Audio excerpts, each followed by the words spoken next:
What is up, guys? I do hope you are well. My name is Mark, and today we're checking out some r/am I the butthole. If you'd like to skip the initial waffle, timestamps are in the description and along the timeline below. But if you are new here, please consider hitting that like, that subscribe, and maybe that notification bell too, as it all really does help out our channel. And yesterday we had another new member over on Patreon. A massive thank you to Breakdancing Tigress. You are absolutely amazing, and thank you for the kind message too over on Patreon. It was absolutely amazing of you.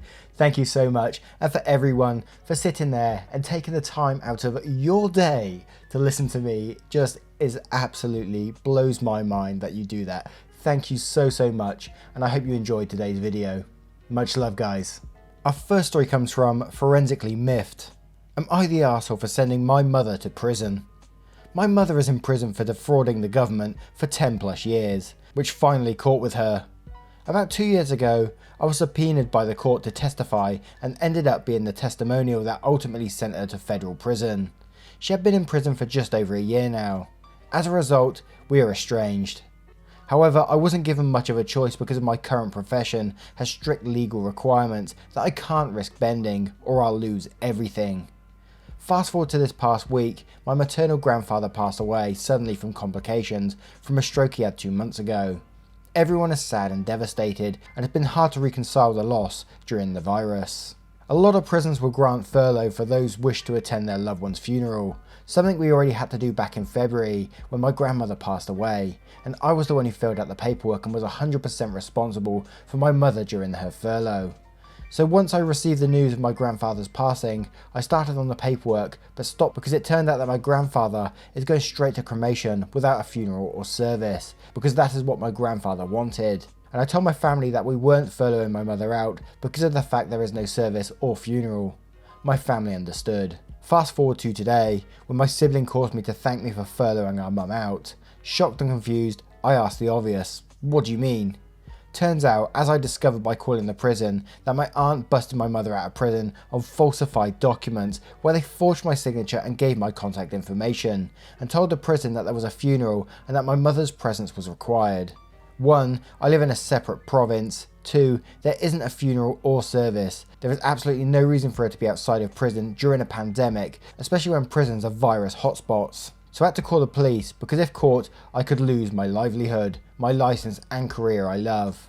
After all, my mother didn't want to grieve in prison and has zero regards for anyone else's health and well-being. I text everyone in my family to encourage my aunt to bring my mother back to prison, or I would have no choice but to call the police and charge my aunt with identity theft and have a warrant issued for my mother, something I really don't want to do. However, my family is calling me an insensitive arsehole for not allowing the family to get together to grieve, because I can't be there and I'm taking it out on them. So I called my aunt directly and recorded the call and told her if she didn't return my mother to prison by noon tomorrow, I would call the police and have them issue a warrant for my mother and have her charged with identity theft. Am I the arsehole for not allowing my family for using me to basically prison break my mother? Edit, no funeral, I double checked with my grandfather's partner. Edit 2, called police, please confirm I will not face legal repercussions as I am a victim. Update, spoke to my lawyer and asked how it's possible for my aunt to pick up my mother from prison. Turns out, due to the pandemic, visitors are a no-no. In my case, inmates who are furloughed go through all the steps to leave, but the family members are outside waiting. And on a page I did not see originally, they had my aunt's address as a potential address for my mother to stay, but it was put as a secondary, not as a primary. So I guess the ball was severely dropped, but I won't have definitive answers till I can call on Monday. Update 2, you'll please stop assuming my brother is going to prison.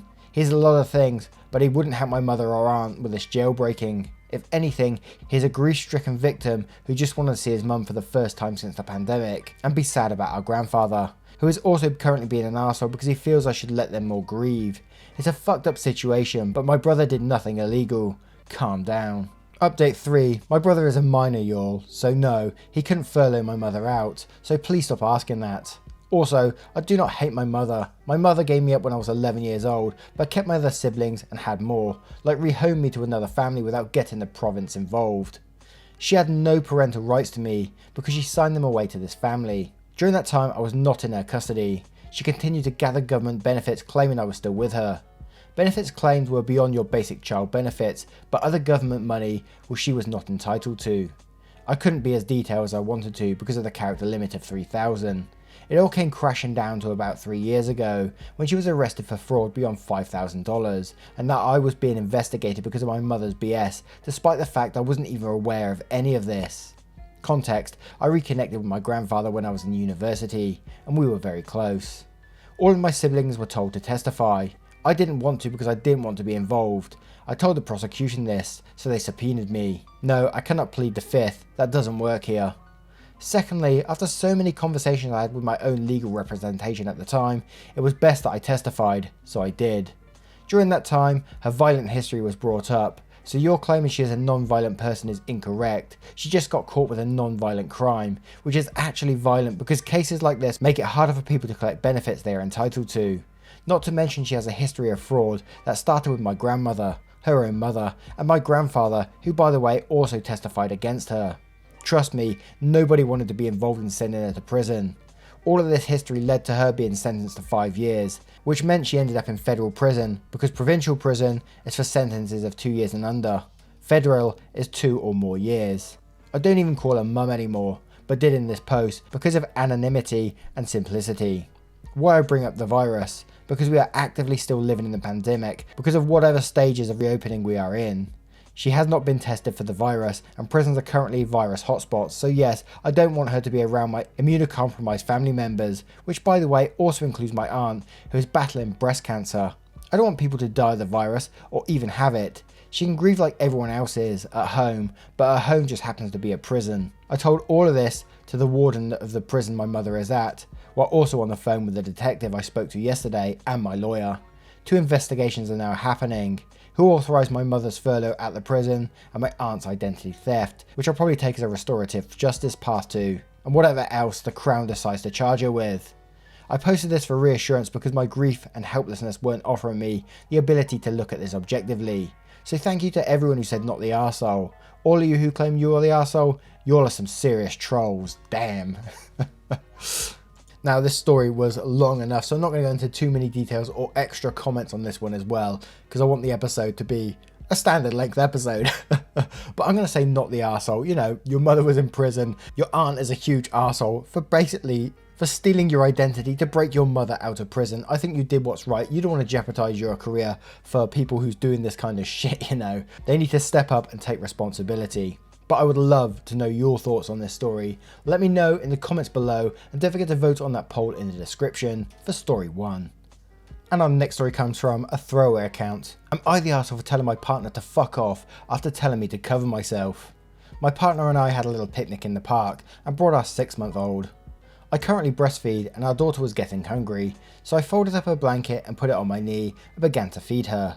My partner started to hand me one of those thinner swaddling blankets and said, "Here so you can cover up."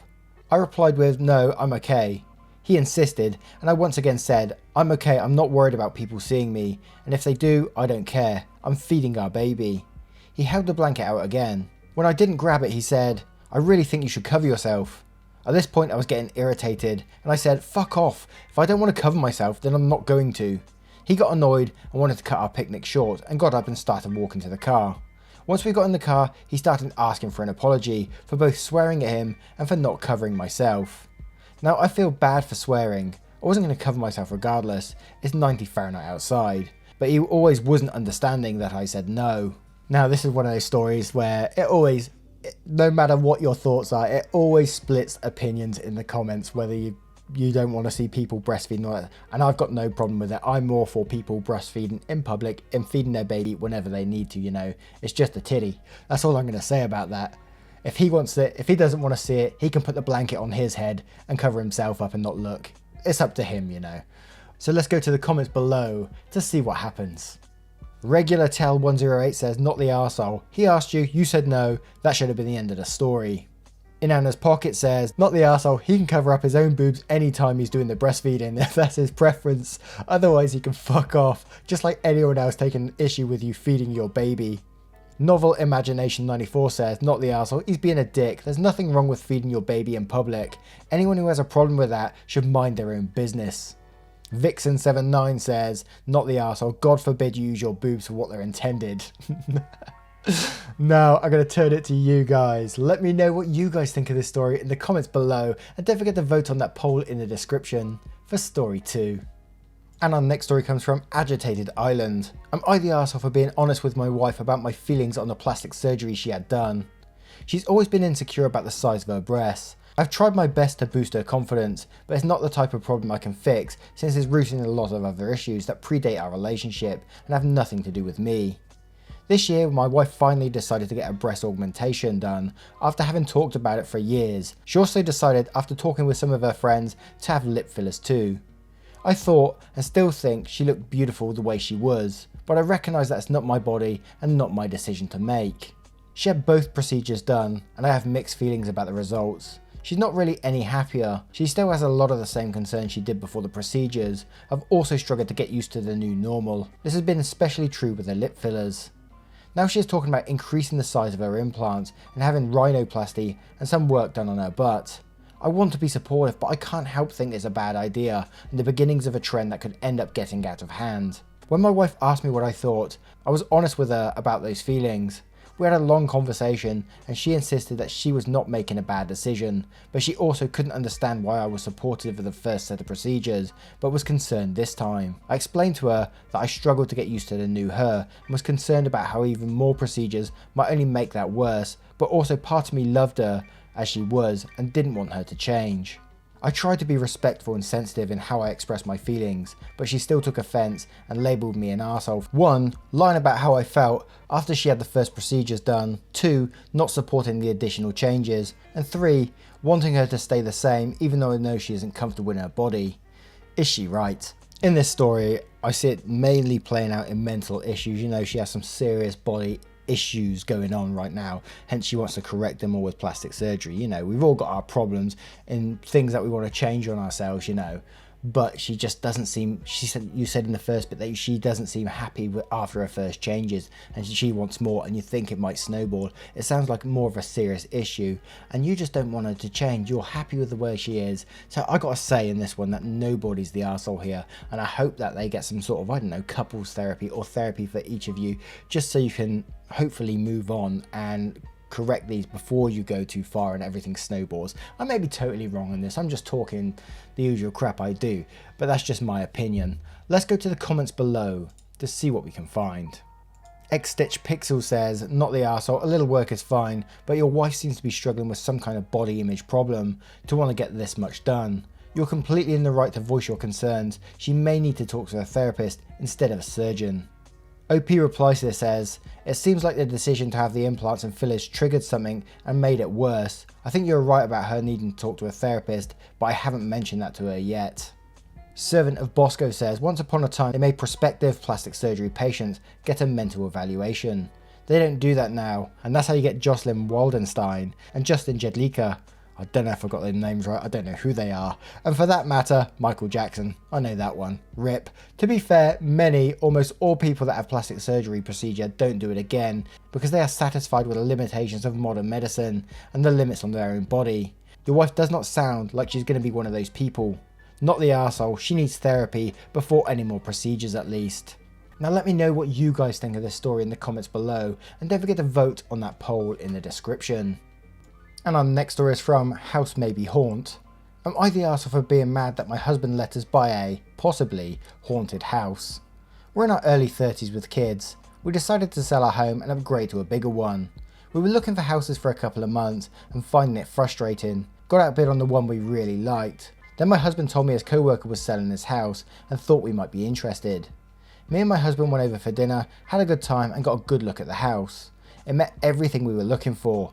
We decided to go forward and enter negotiations about buying the house and moved in July. Living in the house has been nice so far, however I recently ran into the co-worker's wife at the supermarket and we're chatting about the house. I mentioned how I'm starting to decorate for the fall and she said the spooky decorations will make the ghost feel at home, and laughed. I was very confused and asked her what she meant and she seemed equally confused. She said she and the kids had weird experiences, bad nightmares, doors slamming, and other weird noises, creepy auras in the house, and they thought it was haunted. She assumed my husband had mentioned that to me, and we're on the same page that we didn't care. Well, we were not on the same page. My husband never told me. For background, my husband is very skeptical and a rational man, and I confronted him and he said he didn't tell me because 1. His co-worker said he'd never experienced anything, so it was just a wife and kids. 2. He knew I'd get irrational and be scared even though the house is perfect for us. 3. Ghosts are not real anyways. He insisted that he did not withhold information about the house itself, it was just irrelevant information and the co-worker's family and their beliefs. I am infuriated that he let us buy this house without telling me. I am now feeling scared in my own home.